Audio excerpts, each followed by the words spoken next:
Roberto Oliveira, eu sou físico de formação, atuo na área de cosmologia e filosofia da ciência no Centro Brasileiro de Pesquisas Físicas, e nos últimos anos eu tenho sido também curador do projeto do novo Museu de Ciência e Desenvolvimento no Porto do Rio, Museu do Amanhã. E, de fato, as ideias que eu vou procurar trazer para o nosso debate são ideias colhidas ao longo do desenvolvimento do projeto do museu. Então, um pequeno preâmbulo, né, do que é o Museu do Amanhã. É um museu de ciência, mas um museu de ciência inovador, é um museu de ciência aplicada à sondagem das possibilidades de construção de diferentes amanhãs, de diferentes futuros. Ou seja, os museus de ciência tradicionais são museus que acumulam vestígios do passado. Museus de história natural, você tem fósseis, você tem relíquias. Ou então você tem uma outra tradição de museus, que são os museus de demonstração de fatos, né, que mostram como as coisas funcionam, evidências do presente, as leis da natureza, como é que os fenômenos se dão. E o Museu do Amanhã ele se propõe a permitir aos seus visitantes explorarem possibilidades. Então, possibilidades de futuro. O conceito filosófico fundamental é que o amanhã não está fixo, o amanhã não é uma data, o amanhã não é um lugar que nós vamos chegar, o amanhã é uma construção. Essa construção nós vamos realizá-la enquanto pessoas, enquanto cidadãos, enquanto membros da espécie humana. E o museu, a razão de ser do seu objetivo, é uma constatação que nós estamos fazendo nos nossos dias. O fato de que hoje nós estamos nos dando conta, as ciências nos informam seguramente disso, estamos dando conta de que a amplitude da atividade humana alcançou uma escala planetária. Nós nos tornamos uma força de transformação de toda a Terra, de todo o planeta. Portanto, das condições de existência da própria vida, das condições de existência da própria civilização. Esse fato, o Prêmio Nobel em Química Paul Crutzen, ele propôs que fosse assinalado por a entrada em cena, né, de uma nova era geológica, o Antropoceno. Antropos, homem, ceno, era, a era na qual uma determinada espécie, o homem, o Homo sapiens, né, logrou alcançar uma atividade de âmbito planetário. O que isso significa? Significa que agora nós estamos nos tornando agentes transformadores de tal alcance, são as nossas ações, que geólogos do futuro, examinando as evidências, né, colhidas no presente, tal como geólogos de hoje fazem de evidências do passado, eles encontrariam certos marcos muito significativos. Por exemplo, todos os grandes rios do mundo, em todos os continentes, tiveram seus padrões de sedimentação alterados no último século, por drenagem, por barragens, por desvios. A pergunta é, mas que agente realizou essa tarefa, essa mudança em todos os continentes, nesse prazo tão curto? Foi a movimentação dos continentes? Não, foi o conjunto da atividade humana. Mudamos a composição da atmosfera. Então, assim como nós hoje somos capazes de perfurar o gelo na Antártida e examinar o conteúdo da atmosfera contido em pequenas bolhas de ar presas no gelo de milhares de anos atrás, geólogos do futuro vão constatar que nós mudamos radicalmente a composição da nossa atmosfera desde o começo da Revolução Industrial até agora. Então, novamente, quem foi que realizou essa transformação em escala planetária? Foram os vulcões? Não, foi o conjunto da atividade humana. A mesma coisa vale para o aumento da temperatura, a mudança do clima, né? Sistematicamente, o aumento da temperatura, hoje não há disputas mais, né, no seio da comunidade científica acerca desse fato, dessa transformação, e essa transformação é extremamente significativa porque significa que nós não viveremos mais, ao contrário do que dizia o poeta, como nossos pais viveram. Não seremos os mesmos, não veremos como nossos pais. O clima estável e ameno dos últimos 10 mil anos está, nesta geração, na geração seguinte, mudando para um outro regime. Então, este é um fato que significa que nós teremos que adaptar, né, nós e o restante dos organismos vivos, vamos ter que adaptar nossos modos de vida a essa nova condição. O escritor Bill McKibben tem uma ideia muito nítida, né, acerca dessa transformação. Ele diz que tudo se passa como se nós tivéssemos trocado de planeta. Os 7 bilhões de humanos e o conjunto da vida da Terra foram, de repente, né, levados para um outro planeta. Nesse outro planeta, as condições do clima são diferentes, as condições da composição da atmosfera é diferente, a biodiversidade é diferente. Então, é neste novo planeta que nós e os nossos descendentes teremos que viver. Então, estes fatos é que motivam a elaboração de um projeto de prospecção de futuros possíveis, como esse que nós queremos apresentar no Museu do Amanhã. E, através de consultas a um grande painel de especialistas, nós podemos identificar certas tendências que, muito confiavelmente, moldarão o futuro nas próximas 5 décadas. Ou seja, as escolhas que nós vamos realizar, os futuros, os amanhãs que nós efetivamente vamos construir, tanto como pessoas, como cidadãos, como civilização, vão se dar no âmbito, no contexto dessas grandes linhas de transformação, que eu vou apresentar agora. Essas 5 grandes tendências, né, ao longo das quais os amanhãs vão ser construídos. Uma palavra de advertência: não vou fazer profecia, nem predição, como dizia Niels Bohr, né, o grande físico. Fazer previsão é uma coisa muito difícil, especialmente sobre o futuro. Então, essas grandes tendências, a gente pode compará-las às grandes correntes oceânicas. É muito difícil você prever o ritmo da onda batendo numa praia particular, né? As correntes, os fluxos de correntes que se formam dentro de uma baía já são mais predizíveis, já são mais estáveis. E as grandes correntes oceânicas são grandes fenômenos, né, cuja alteração vai requerer algum tipo de evento muito significativo, né, de um calibre muito grande. E essas 5 tendências são a mudança do clima, o aumento da população e da longevidade, a integração crescente de povos, regiões e pessoas e a simultânea diferenciação, o aumento da diversidade, da capacidade e do número dos artefatos de todo tipo e sorte, decréscimo da biodiversidade. Então, aumentam os artefatos, diminuem os naturados. E a expansão do conhecimento. Então, são essas 5 grandes tendências que vão moldar o futuro nas próximas décadas, e é no interior delas que nós podemos discutir dinâmicas das cidades. As cidades, de fato, são um elemento decisivo, né, desse nosso futuro comum. Hoje, mais de metade da humanidade já vive em cidades, em aglomerados urbanos com mais de 5.000 habitantes, e, por volta de 2050, 2060, mais de 70% da população viverá na cidade. Portanto, a cidade não é problema, a cidade obrigatoriamente é solução. Bem, então, a mudança do clima, né? Nós hoje estamos vivenciando um padrão de modificação climática em escala local, regional, continental e planetária. Então, isso é que nós dizemos, esse conjunto de mudanças, que são de diferentes tipos, é que nós descrevemos pelo termo mudança climática. O significado disso é que certas grandezas que caracterizam o regime de funcionamento das chuvas, dos ventos, da evaporação, etc., os elementos que compõem o clima, né, tanto local, os microclimas, quanto em escalas maiores, estão em transformação. E as transformações se dão caracteristicamente não por uma mudança abrupta nessas grandezas, mas por uma extremização dos valores. Então, a precipitação das chuvas segue mais ou menos a mesma, mas muito condensada em grandes enchentes e em largos períodos de seca. Então, os planejadores das cidades, administradores das cidades, vão agora, obrigatoriamente, ter que levar em conta, na administração, né, do tecido urbano, esse fato de que o clima não será mais ameno como foi nos últimos séculos, nos últimos milênios, de fato.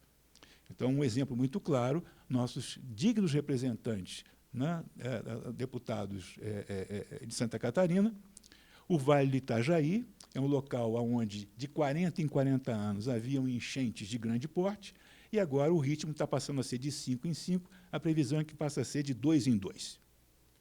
Então, uma coisa é você lidar com uma grande enchente a cada 40 anos, você decreta calamidade pública, etc., né? Outra coisa é você ter que lidar com 2 em 2 anos. Então, o tipo de investimento que você tem que fazer é muito diferente, né? Nossos nobres deputados catarinenses, ignorando certamente esse fato, né, propuseram que fosse retirada a mata ciliar dos rios como uma afirmação ideológica do valor da agricultura, né? Então, necessariamente, nossa civilização terá que se adaptar a essa mudança climática, da qual, em grandíssima parte, nós mesmos somos os responsáveis, né? Fundamentalmente, porque, desde o começo da Revolução Industrial, nós liberamos quantidades crescentes de gases estufa na atmosfera.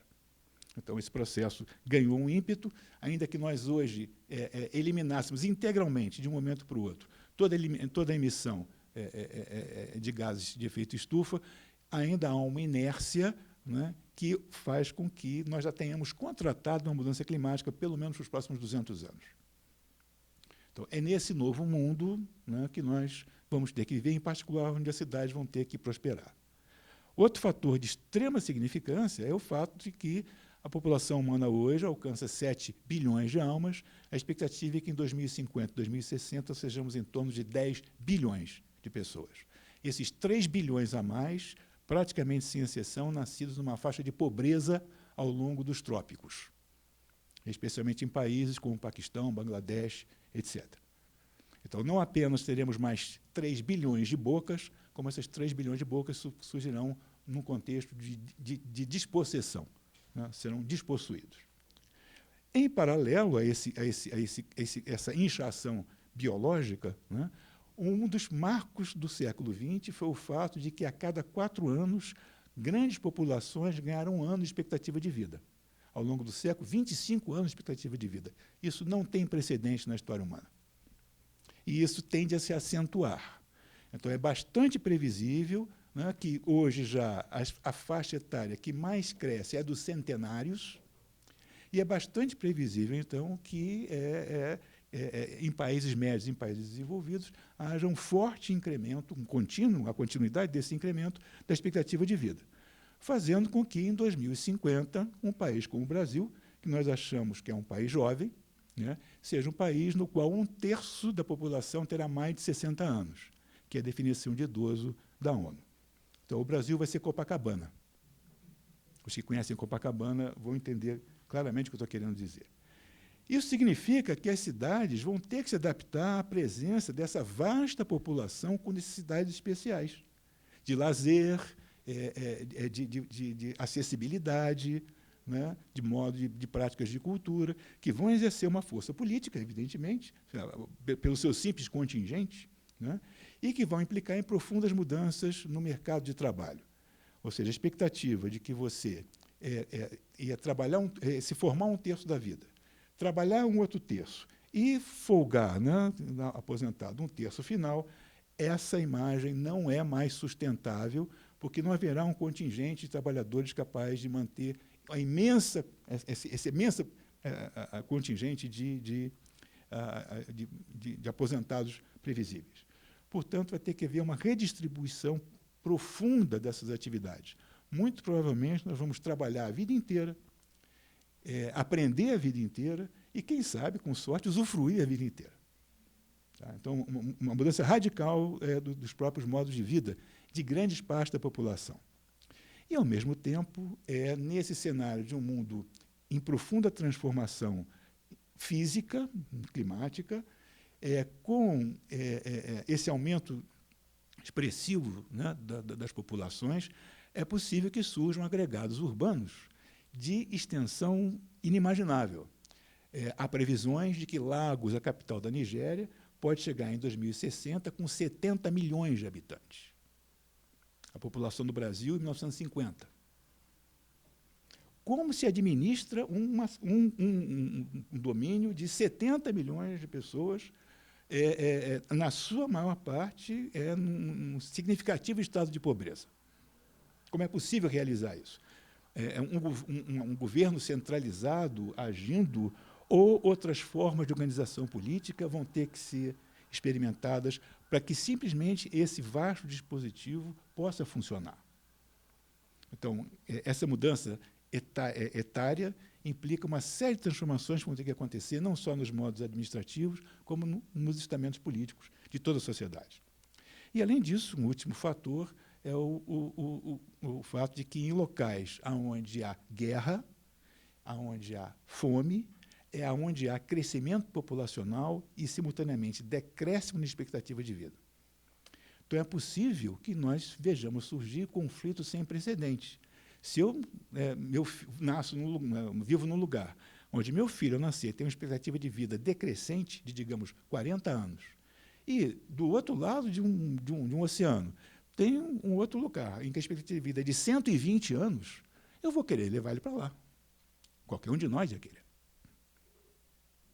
Então, as tensões políticas, geopolíticas, que vão ocorrer em função dessas transformações, tanto climáticas quanto as transformações etárias.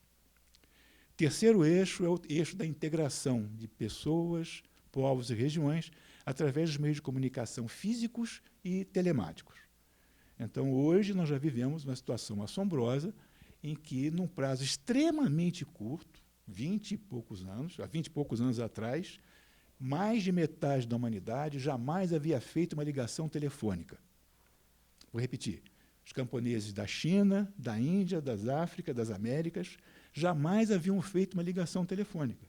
Em uma geração humana de 25 anos, temos 7 bilhões de pessoas e 5 bilhões e meio de celulares.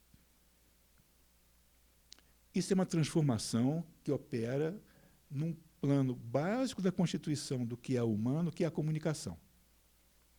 Então, sequer temos o vislumbre das consequências a médio e longo prazo, né, que esses dispositivos capazes de transformar a nossa própria natureza comunicativa, né, vão produzir. Porque agora, em cada local, cabem todos os locais. Nós, em princípio, somos testemunhas do que é que aconteça em qualquer canto do planeta. Nosso problema, ao contrário, hoje, né, é que canais acessar, né, que ligações fazer. E não há mais barreiras físicas. E, portanto, se instalou um novo modo de temporalidade em escala planetária, uma espécie de ágora planetário, que é um agora. Né? Esse agora é constituído, tecnicamente possibilitado, por essa capacidade que nós temos de nos associar, levar os nossos sentidos, nossa cognição, a qualquer outro domínio do planeta. É como se todo o planeta coubesse em cada parte do planeta. Essa transformação topológica, ela implica que, pela primeira vez, há as bases materiais para a constituição de uma cultura autenticamente planetária. Isso se revela tanto nas mesclas culturais, no tipo de associação de produção econômica distribuída e integrada simultaneamente. Nós aqui estamos vestidos de linho brasileiro com um modelo francês, escutamos música nigeriana e comemos comida japonesa. Então, nós somos uma amálgama cultural.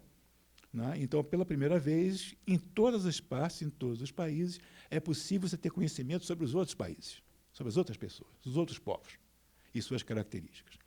Isso permite essa integração sem precedentes e, ao mesmo tempo, cria uma diferenciação também sem precedentes, porque o estrangeiro não para de bater à nossa porta. Não é nós que vamos excursionar, né, pelo estrangeiro. O estrangeiro vem até nós. E, muitas vezes, a nossa resposta é ir para os fundamentos. Vou para o fundamento daquilo que eu sempre fui. Vou ser fundamentalista. Então, é previsível que haja momentos de conflito em função dessas duas tendências, a de integrar e, simultaneamente, a de distinguir, a de diferenciar. Quarta diretriz é a do aumento da diversidade, da capacidade, do número dos artefatos. Ou seja, nós, ao longo do século XX, nos tornamos capazes de intervir no nível de constituição básica de todas as organizações materiais, inclusive as organizações da vida, estamos hoje intervindo nas bases funcionais do próprio pensamento.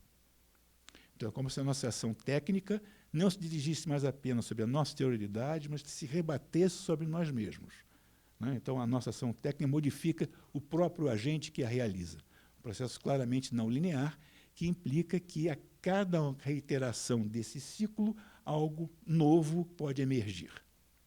E, de fato, o que nós estamos testemunhando é uma artificialização crescente dos habitats, dos ambientes, a tecnologia se tornando tão difundida que se torna invisível, aquilo que é demasiadamente próximo, né, você não enxerga, e isso vai significar uma ambientalização de recursos técnicos e a proximidade crescente das tecnologias dos nossos próprios corpos.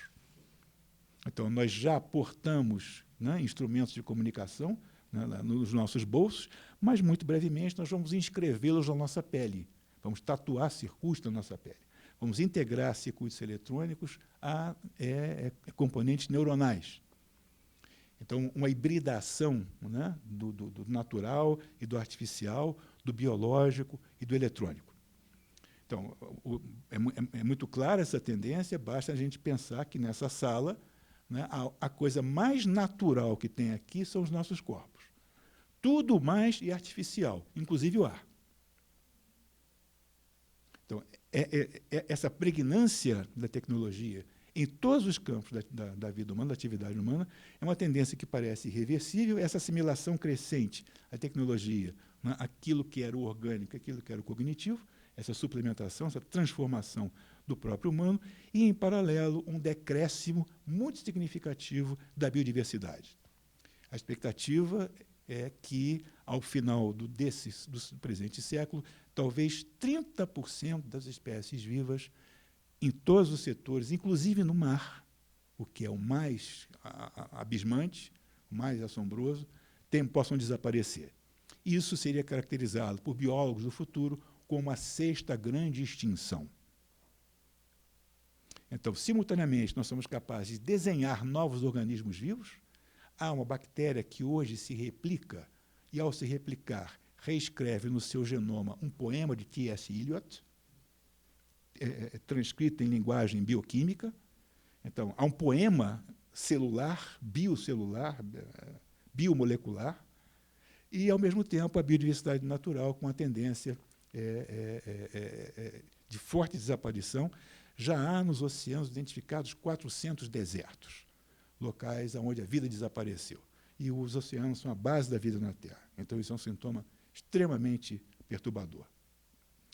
E a quinta grande tendência é a expansão do conhecimento, né? O fato de que hoje nós somos capazes de produzir dados e interpretar e manejar esses dados numa escala absolutamente sem precedentes. Então, informações sobre todos os aspectos da vida no planeta são registradas, são colhidas, e, com isso, você consegue fazer avaliações estimativas e você consegue identificar relações causais que antes eram desconhecidas. Então, essa expansão do conhecimento, que ocorre numa taxa assombrosa, né? A cada 2 anos, dobram os dados e os artigos, né, na área de química, por exemplo, em relação ao que toda a humanidade fez antes. A cada 2 anos dobra. Tá claro? Isso é uma curva extremamente acelerada. Isso implica que nós estamos, talvez, em vias de experimentar aquilo que Carl Sagan denominou a passagem para uma civilização do tipo 1. A civilização do tipo 1 é uma civilização que é capaz de usar os recursos do seu sistema planetário. A civilização do tipo 2 é uma civilização capaz de usar recursos de vários sistemas estelares, não apenas o seu. Uma civilização do tipo 3 é uma civilização que usaria os recursos de todo um setor da galáxia.